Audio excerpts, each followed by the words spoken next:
Σας καλωσορίζουμε σε ένα ακόμα βίντεο της Gender Alliance Initiative ή αλλιώς η Συμμαχία των Φύλων. Σε αυτό το βίντεο θα μιλήσουμε για το τρίτο ειδικό πεδίο, φύλο, σπουδές και εργασία. Πώς στο σχολείο το περιεχόμενο της εκπαίδευσης επηρεάζουν εκπαιδευτικές επιλογές και φυσικά την επαγγελματική εξέλιξη. Σε αυτό το ειδικό πεδίο έχουμε επιλέξει 4 εκπαιδευτικά εργαλεία. Έμφυλα στερεότυπα και επαγγέλματα, ένα βίντεο από την καμπάνια της AGE για το φύλο και την εκπαίδευση, ένα αγγλικό πείραμα με μικρά παιδιά και επαγγέλματα και ένα πείραμα πάλι με παιδιά για τις ίσες αμοιβές. Τα παιδιά μας δείχνουν τον δρόμο.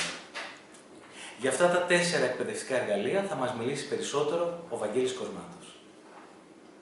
Βρισκόμαστε στο τρίτο ειδικό πεδίο του οδηγού μας και το θέμα ενασχόλησης στο συγκεκριμένο άξονα είναι η διασύνδεση του φύλου και των σπουδών μας ή της εκπαιδευτικής και επαγγελματικής μας εξέλιξης. Στο συγκεκριμένο πεδίο προτείνουμε 4 εκπαιδευτικές δραστηριότητες. Η πρώτη από αυτές αφορά σε μια συγκεκριμένη βιωματική άσκηση με τίτλο «Έμφυλα, στερεότυπα και επαγγέλματα». Και αυτό που ουσιαστικά προσπαθεί να διεργαστεί είναι η επεξεργασία των έμφυλων περιορισμών στην επαγγελματική εξέλιξη, στην εκπαιδευτική εξέλιξη και την επιλογή τελικά του επαγγέλματός μας. Με άλλα λόγια, στην προσπάθεια να συνειδητοποιήσουν τα συμμετέχοντα πρόσωπα στο συγκεκριμένο workshop σχετικά με το πώς τα έμφυλα στερεότυπα μετατρέπονται σε κοινωνική και εργασιακή παράδοση και κατά έναν ιδιαίτερο και τις περισσότερες φορές ασύνειδο τρόπο κληροδοτούνται. Η συγκεκριμένη άσκηση έχει 2 βήματα. Στο πρώτο στάδιο περιλαμβάνει τη συμπλήρωση ενός συγκεκριμένου ερωτηματολογίου. Πρόκειται ουσιαστικά για ένα ερωτηματολόγιο στο οποίο συμπεριλαμβάνονται συγκεκριμένα επαγγέλματα και τα συμμετέχοντα πρόσωπα καλούνται να τοποθετηθούν αν αυτά τα επαγγέλματα μπορούν να ασκηθούν από έναν άντρα, από μια γυναίκα ή πιθανά και από τα 2 φύλλα.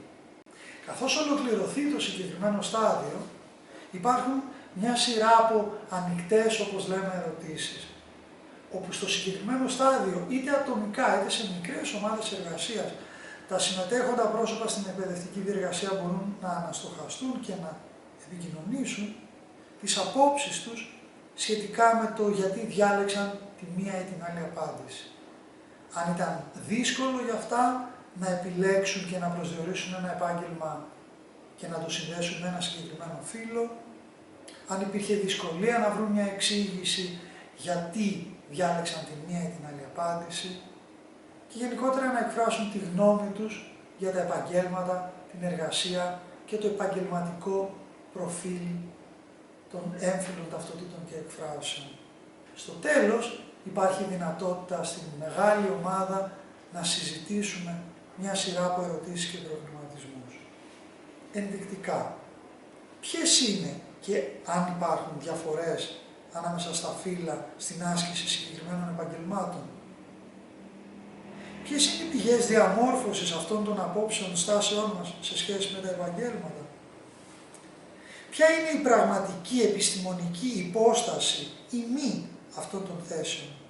Αν πιστεύουμε ότι συγκεκριμένα επαγγέλματα μπορούν να ασκηθούν από συγκεκριμένα φύλλα λόγω βιολογικών χαρακτηριστικών ή αν υπάρχουν περιορισμοί που εστιάζονται περισσότερο σε κοινωνικές συνθήκες και προϋποθέσεις. Τέλος, ένα σημαντικό σημείο ομαδικού αναστοχασμού είναι η προσπάθειά μας να δούμε και να αναστοχαστούμε σχετικά με την δική μας εκπαιδευτική, επαγγελματική και κοινωνική εξέλιξη, όπως επίσης και τη συμβολή της γλώσσας στην αναπαραγωγή ή διατήρηση ή ίσως και στην ανατροπή συγκεκριμένων στερεοτύπων με την πάροδο των χρόνων. Το συγκεκριμένο τρίτο ειδικό πεδίο του οδηγού μας πλαισιώνεται επίσης από ένα ακόμη εκπαιδευτικό εργαλείο. Πρόκειται για μια ευρωπαϊκή καμπάνια για το φύλο και την εκπαίδευση. Έχει δημιουργηθεί από το Ευρωπαϊκό Ινστιτούτο για την Ισότητα των Φύλων. Έχει τίτλο Gender Stereotypes and Education. Και στην περίπτωση αυτή προσπαθεί να αναδείξει πως με την πάροδο των χρόνων και τα εκπαιδευτικά, πολιτισμικά ερεθίσματα που οι έμφυλες υπάρξεις εισπράττουν κατά την πορεία τους από την βασική, την πρώτη βαθμίδα εκπαίδευσης μέχρι και την τριτοβάθμια εκπαίδευση διαμορφώνουν και καθορίζουν το μέλλον τους, δημιουργώντας περιορισμούς ή προκαλώντας συγκεκριμένες εξελίξεις ή κατευθύνσεις. Σε αυτόν τον άξονα έχουμε τη δυνατότητα επίσης να αξιοποιήσουμε δύο πειράματα. Πρόκειται για ένα αγγλικό πείραμα με παιδιά προσχολικής ηλικίας και πρόκειται για ένα ακόμη νορβηγικό αυτή τη φορά πείραμα που εμπλέκει παιδιά σχολικής ηλικίας. Στην πρώτη περίπτωση, αυτό που διεργάζεται σε σχέση με αυτά τα παιδιά είναι οι απόψεις και οι θέσεις των παιδιών μέσα από την ζωγραφική και την λεκτική αναπαράστασή τους για συγκεκριμένα επαγγέλματα. Επαγγέλματα όπως το πιλοτάρισμα ενός αεροσκάφους, η πυροσβεστική υπηρεσία, το χειρουργικό επάγγελμα. Στο δεύτερο βίντεο, αυτό που κυρίως επεξεργαζόμαστε είναι οι απόψεις και οι θέσεις των παιδιών για το ποια είναι η αίσθηση των παιδιών για τις ίσες αμοιβές.